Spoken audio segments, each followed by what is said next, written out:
Ar tavo socialinė medija tau kainuoja pinigus, ar uždirba pinigus? 99% žmonių socialinė medija tai yra tiesiog kažkas, kas kainuoja pinigus.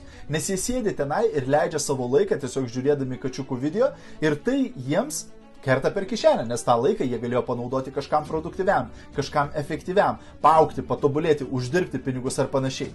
Bet yra nedidelė dalis žmonių, kurie išnaudoja socialinę mediją kaip verslo įrankį ir uždirba pinigus iš socialinės medijos. Sako, jeigu tavo telefonas yra išmanusis, bet jis tau neuždirba pinigų, jis nėra išmanusis, taip? Jisai turėtų tau uždirbti pinigus. Lygiai taip, kaip ir socialinė medija.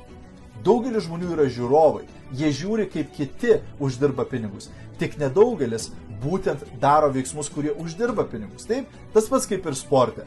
Visa arena žiūri žaidėjus ir išleidžia pinigus, o žaidėjai aikštelėje uždirba pinigus. Aš geriau noriu būti tuo žaidėjų aikštelėje. Jeigu tu nori, susisiek.